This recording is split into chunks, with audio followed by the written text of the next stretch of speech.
Hello बच्चों, मैं रक्षा। आज मैं आपको हिस्ट्री का सेकंड चैप्टर करवाऊंगी, 11th क्लास का पार्ट सेकंड। मैंने फर्स्ट पार्ट में आपको पढ़ाया था कि शहरी जीवन के बारे में पढ़ाया था। मैंने आपको मेसोपोटामिया के, है ना, ये इराक दजला फरात नदियों के बीच में स्थित है। ये एक देश था, ठीक है। और ये मैंने आपको ये सारी चीज़ें बताई थी कि ये इसमें तुर्की, सीरिया, ये सारी चीज़ें, है ना। और मेसोपोटामिया यूनानी भाषा का शब्द था, ठीक है, जो जिसका इसका मतलब होता है फैलाव, भूमि, यानी कि मध्य स्तर। बहुत सारी चीज़ें मैंने आपको बताई थी मेसोपोटामिया के बारे में फर्स्ट चैप्टर में। सेकंड चैप्टर में हम स्टार्ट करते हैं। सेकंड चैप्टर में अब हम स्टार्ट करते हैं। चलो, अब सेकंड पार्ट में हम स्टार्ट करते हैं कि मेसोपोटामिया की भाषाएं। मेसोपोटामिया में किस किस तरीके की भाषाएं बोली जाती थी उस टाइम पे। मेसोपोटामिया के टाइम पे हिंदी तो बोली जाती नहीं थी, लेकिन अलग तरीके की भाषाएं और भी थीं, जैसे कि हमारी उस टाइम पे सुमेरी भाषा बोली जाती थी। अब जब 2400 BC का समय आया तो उस टाइम पे अक्कदी भाषा बोली जाने लगी थी। और 1400 BC के आसपास 1400 BC के आसपास अरामाइक भाषा बोली जाने लगी थी। और अरामाइक भाषा को ही हिब्रू भाषा से मिलता जुलता बोला जाता था, कि अरामाइक भाषा है वो हिब्रू से मिलती जुलती थी, ठीक है ना। समझ में आया? यही इस टाइप की इसी तरीके की कुल भाषाएं बोली जाती थी उस टाइम पे। और मेसोपोटामिया के पूर्वोत्तर भाग के बारे में पढ़ते हैं कि मेसोपोटामिया का जो पूर्वोत्तर भाग था वो किस तरीके का था। कि यहाँ पे हरे भरे मैदान थे, हरे भरे मैदान जहाँ पे हरियाली थी उस टाइम पे।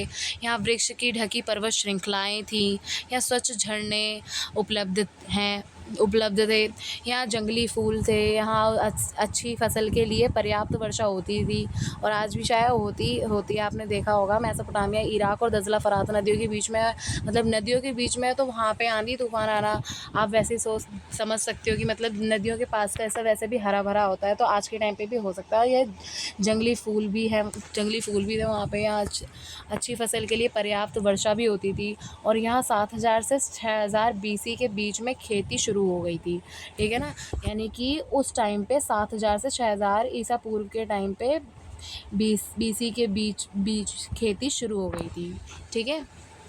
अब पढ़ते हैं हम उत्तरी भाग। अब जो मेसोपोटामिया का जो उत्तरी भाग था, ये उत्तर में ऊंची भूमि पर स्टेपी घास के मैदान थे। उस टाइम पे जो घास के मैदान होते थे उन घासों को स्टेपी बोला जाता था, ठीक है ना। ऊंची भूमि पर स्टेपी घास के मैदान थे। यहाँ पशुपालन आजीविका की स्वच्छता अच्छा साधन था। यहाँ जो पशुपालन भी होता था। पशुपालन क्या होता है? पशुओं को पालना एक तरीके से, ठीक है ना। आजीविका का अच्छा साधन था। यानी वहाँ पे हरियाली, खेती वेती, सारी चीज़ें, मैदान थे बड़े बड़े, तो वहाँ पे चारगाह कराने ले जाते होंगे पशुओं को। खाना वाना उनका अच्छे से हो जाता होगा। खेत, वहाँ पे इतने सारे मैदान थे, तो इस वजह से जो पशुपालन होता था वो लोग आराम से कर लेते थे। साधन अच्छा था उस टाइम पे। यहाँ जानवरों के लिए सर्दियों की वर्षा के बाद चारा उपलब्ध हो जाता था। यानी जब सर्दियों की वर्षा होकर चुकती थी तो उस टाइम पे सर्दियों की वर्षा जब होके चुकती थी तो उस टाइम पे वहाँ पे पेड़ वेड़ खिल जाते हैं, फूल पौधे घास वास आने लग जाती है, जिस वजह से जो जानवरों के लिए अच्छा खाना जो था, वो चारा जो था वो उपलब्ध हो जाता था, ठीक है। अब पूर्वी भाग के बारे में पढ़ें तो पूर्वी भाग दजला और उसकी सहायक नदियाँ इराक की तरफ जाने के लिए परिवहन का अच्छा साधन था। यानी कि जो ईरान था, मतलब जो दजला फरात नदी है ना, वो इराक गणराज्य के पास ही पाई जाती है। और जो मेसोपोटामिया का हिस्सा था ना, ये भी यहीं पर ही पाया जाता था, ठीक है ना। और आज का वो आज के टाइम में ना, वो ईरान के पास ही पाया जाता है। ईरान गणराज्य के पास ही माना जाता है मेसोपोटामिया को, कि पुराने टाइम में मेसोपोटामिया ईरान के पास ही था। दजला फरात नदी भी आज भी वहाँ पे ही है, ठीक है ना। तो दजला और उसकी सहायक नदियाँ ईरान की तरफ जाने के लिए परिवहन का अच्छा साधन था, ठीक है। अच्छा साधन था उस टाइम पे। दक्षिण भाग, अब दक्षिण भाग के बारे में पढ़ें तो जो उसका दक्षिण भाग था वो रेगिस्तानी था। जैसे पूर्वी भाग पढ़ लिया हमने, यहाँ पे हमने पढ़ा उत्तरी भाग, अच्छे मैदान थे यहाँ पे, है ना। और यहाँ पे दक्षिणी भाग की बात करें तो वहाँ पे रेगिस्तान था। यहीं पर सबसे पहले लेखन प्रणाली और नगरों का उद्भव हुआ था। ध्यान रखना कि जो मेसोपोटामिया था, यहाँ पे सबसे पहले लिखने की कला का, लेखन प्रणाली का इस्तेमाल हुआ था। ताम्रपात्र पे लिखा जाता था, यहाँ पे पत्थरों पे भी खुदाई करके लिखा जाता था। और नगरों का भी उद्भव हुआ था, यानी कि इतने ज़्यादा एडवांस थे यहाँ के लोग कि इन्होंने अपने नगर बना लिए थे और उपजाऊ भूमि भी उपलब्ध थी, ठीक है ना, उपजाऊ भूमि भी उपलब्ध थी, ठीक है ना।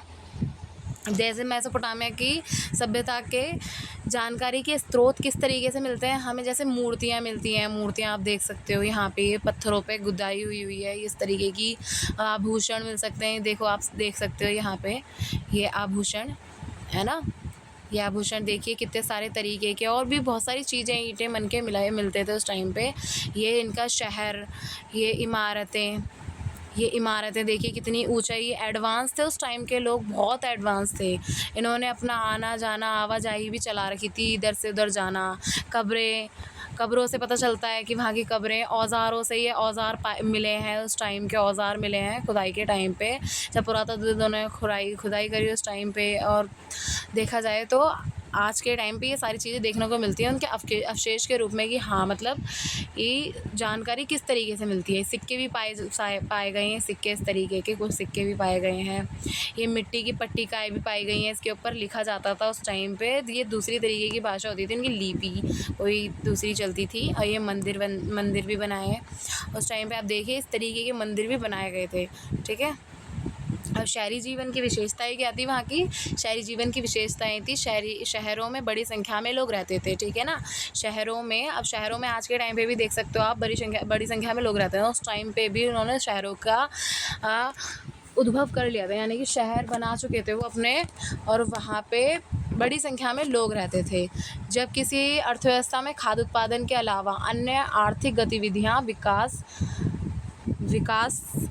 होने लगती हैं, तब किसी एक स्थान पर जनसंख्या बढ़ने लगती है। अब जैसे मैंने आपको बताया कि जब वहाँ पे इतना ज़्यादा एडवांस हो जाएंगे लोग, खेती होने लग गई, वहाँ पे काम होने लग गया, दूसरी जगहों से सामान आने लग गया, उनके जगह से जाने लग गया, तो उन्होंने शहर का भी निर्माण कर लिया, तो लोग ज़्यादा शहर में ही तो बसेंगे, तो इसलिए वहाँ पे शहर में ही बसने, इसलिए फलस्वरूप कस्बे बनने लगते हैं। ऐसी स्थिति में लोगों का कस्बों से इकट्ठे रहना उनके लिए फ़ायदेमंद होता है, ठीक है ना। अब साथ में रहेंगे तो फ़ायदेमंद रहेगा, क्योंकि सारा सामान फ़ायदेमंद होता था, ठीक है ना। क्योंकि और होता भी है, जैसे हम भी साथ में इकट्ठे रहते हैं, आसपास शहर में सब साथ में ही तो रहते हैं, भीड़ भाड़ वाले एरिए में, तो उस टाइम पे भी इन्होंने अपने शहरों का विकास कर लिया था, और वहाँ पे सब लोग साथ में रहते थे इकट्ठे, और फ़ायदेमंद भी रहता था। क्योंकि शहरी अर्थव्यवस्था में खाद्य उत्पादन के अलावा जैसे कि खेती वेती, खाद्य उत्पादन के अलावा व्यापार, शहरी अर्थव्यवस्था में उस टाइम पे खाद्य उत्पादन के अलावा व्यापार, उत्पादन और अन्य सेवाओं का भी महत्वपूर्ण भूमिका होती थी। नगर के लोग आत्मनिर्भर नहीं रहते, उन्हें नगर या गांव के अन्य लोगों द्वारा उत्पन्न वस्तुओं दी जाने वाली सेवाएं के लिए उन पर निर्भर रहना पड़ता था, ठीक है। यानी नगर या गांव के अन्य लोगों द्वारा उत्पन्न वस्तुएं, यानी जो नगर और गांव के जो लोग अपनी वस्तुएं बनाते थे, उत्पन्न करते थे, तो वो लोग सेवाओं के लिए उन पर निर्भर रहते थे, ठीक है ना। नगर के लोग उनमें आपस में बराबर लेन देन चलता था, यानी कि उस टाइम पे सिक्के बहुत कम लोगों पे ही होते थे, तो उस वस्तु विनिमय के बारे में तो आपने सुना ही होगा, वस्तु विनिमय भी। और शहरों में माल की आवाजाही भी होने लग गई थी कुछ टाइम बाद, शहरों में माल की आवाजाही होने लग गई थी। मेसोपोटामिया में खाद्य संसाधन जो थे ना, खाद्य संसाधन जो थे, चाहे कितने भी समृद्ध हों, लेकिन यहाँ खनिज संसाधनों का अभाव था, यानी कि जो खाने पाने के, कृषि के, जो खेती के, गेहूँ, चावल, आटा, इन सारी चीज़ों का जो था वो अभाव था, थोड़ी कमी थी, ठीक है ना, थोड़ी कमी थी उस टाइम पे। दक्षिण के अधिकांश भागों में औज़ार, मोहरे और आभूषण बनाने के लिए पत्थरों की काफ़ी कमी थी, ठीक है ना। यानी कि उस टाइम पे अभी मैंने आपको दिखाया कि वो अभी सिक्के दिखाए मैंने आपको लिखने के लिए, और खेती बाती करने के लिए औज़ार, शिकार करने के लिए औज़ार दिखाए भी मैंने आपको। तो उस टाइम पे जो इन सारी चीज़ों को बनाने के लिए जो मटेरियल लगता था, उन सारी चीज़ों की खपत थी, यानी कि कमी थी। ईरानी खजूर और पोपलार के पेड़ों की लकड़ी, गाड़ियाँ, पहिए या नाव बनने के लिए कोई ख़ास अच्छी नहीं थी, ठीक है ना। और औज़ार, पात्र या गहरे बनने के लिए कोई धातु वहाँ उपलब्ध नहीं थी, यानी कि वो नदी वाला एरिया था, तो आप सोच ही सकते हो कि बहुत सारा सामान जो होता भी होगा वो सारा नदियों में ही चला जाता होगा आंधी तूफ़ान की वजह से। तो जो वहाँ पे ये सारी चीज़ों की ना खपत थी, औज़ार बनाने के लिए, घर बनाने के लिए, खेती करने के लिए या कहीं आने-जाने के लिए, इन सारी चीज़ों की खपत थी। तो इसलिए मेसोपोटामिया ही लोग लकड़ी मेसोपोटामिया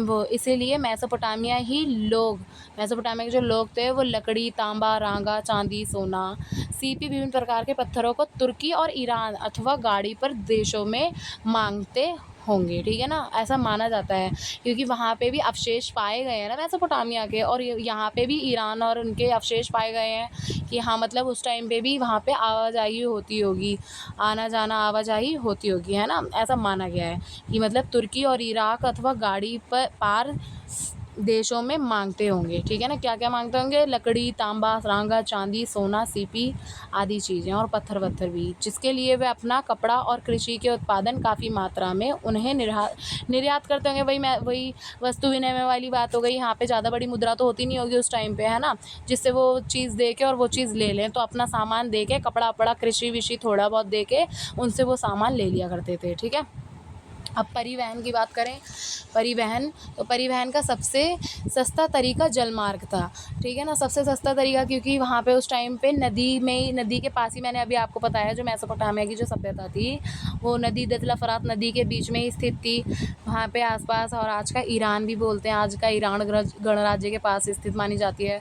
तो परिवहन सबसे सस्ता साधन तरीका क्या था, मतलब आने जाने का, जैसे कि आज के टाइम पे हमारे यहाँ पे तो कार, हवाई जहाज़, है ना, एरोप्लेन, ये हो गई, ये सारी चीज़ें हमें आराम से जल्दी पहुंचा देती है, ट्रेन, है ना, ये सारी चीज़ें। और उस टाइम पे जलमार्ग जो था वो सबसे सस्ता भी था और पहुंचाने का भी। अनाज के बोरे से लदी हुई नाव नदी की धारा से हवा के वेग से चलते हुए जाती थी, यानी कि आप देख ही सकते हो कि नदी वाला एरिया, हवा चलती थी तो जो नाव थी वो आराम से अनाज वनाज लेके एक पार से दूसरे पार जल्दी पहुंच जाती थी, इसमें कोई खर्चा भी नहीं होता था। जबकि जानवरों से माल की ढुलाई करने में उन्हें चारा खिलाना पड़ता था, है ना, अब चारा खिलाना पड़ता था और देर भी लगती होगी क्योंकि वो जानवर ही तो है, अब वो थकावट भी होती होगी जानवर को, कितना चलेगा, है ना, एक जीव ही तो है वो, तो उस टाइम पे उनको जल मार्ग से ज़्यादा आसानी होती थी सामान आने ले जाने में।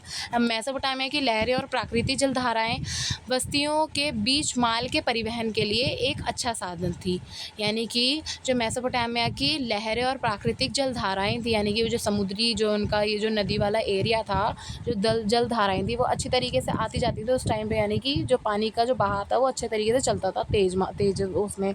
तो बस्तियों के बीच माल के परिवहन के लिए, माल को लाने ले जाने के लिए अच्छा साधन थी जो जलमार्ग था उनका, ठीक है ना। मंदिरों की बात करें तो मंदिरों में मेसोपोटामिया की प्रारंभिक मंदिर साधारण घरों की तरह ही होते थे, है ना, क्योंकि मंदिर भी किसी देवता का ही घर होता था, तो उस टाइम पे लोगों ने साधारण घरों की तरह ही मंदिर बना रखे थे। मंदिर की बाहरी दीवार है कुछ खास अंतराल के बाद भीतर और बाहर की ओर मुड़ी हुई होती थी, ठीक है ना, यानी कि जो अंदर बाहर की दीवारें थी वो बाहर की तरफ बाद भीतर और बाहर की ओर मुड़ी हुई होती थी। यह मंदिरों की विशेषता थी, यही थी जो मंदिरों की विशेषता थी कि साधारण घरों की दीवारें ऐसे नहीं होती थीं। जो साधारण घर होते थे वहाँ पे रहने के लिए उनकी दीवारें ऐसी नहीं होती थी, लेकिन मंदिरों की जो दीवारें होती थी वो थोड़ी बाहर की तरफ झुकी होती थी। देवता पूजा के केंद्र बिंदु होता था, जो देवता जहाँ पे स्थित होते थे वहाँ वो केंद्र बिंदु होता था मंदिर का।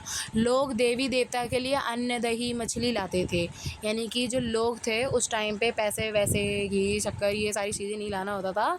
उस टाइम पे जो भी उस टाइम पे खेती होती होगी, जो उनके पास साधन होता होगा खाने पीने का या उनको चढ़ाने का, तो वो जो लोग होते थे वो देवी देवताओं के लिए खाने के लिए कुछ लाते थे और दही, मछली लाते थे, क्योंकि समुद्र के पास तो खेती वेती कम होती थी, तो मछली पकड़ना, तो मछली पालन तो ज़्यादा होता होगा, तो इसलिए मछली चढ़ाते थे और दही, और अन्न में गेहूँ चढ़ाते होंगे।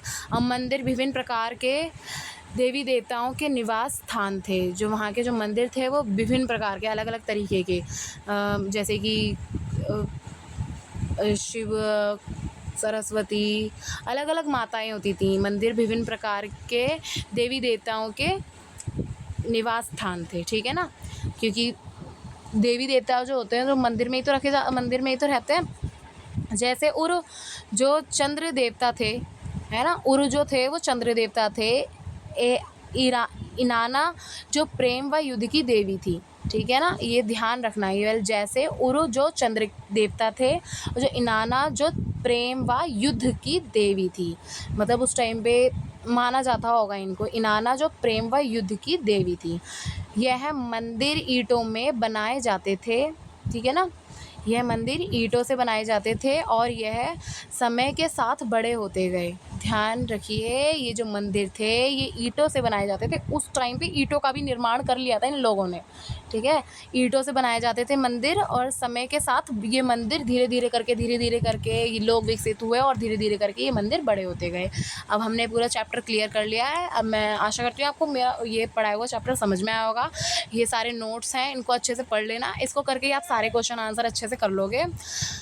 और कुछ समझ में ना आया तो आप मुझसे कमेंट में पूछ सकते हो। मेरी वीडियो को ज़रूर लाइक और शेयर करना, कमेंट भी करना और सब्सक्राइब भी करना, ठीक है। Thank you. आपको अच्छी लगी तो मैं अगला चैप्टर जल्द लाऊंगी। कमेंट करें, लाइक करें और शेयर करें, सब्सक्राइब भी करें ज़्यादा से ज़्यादा। ओके।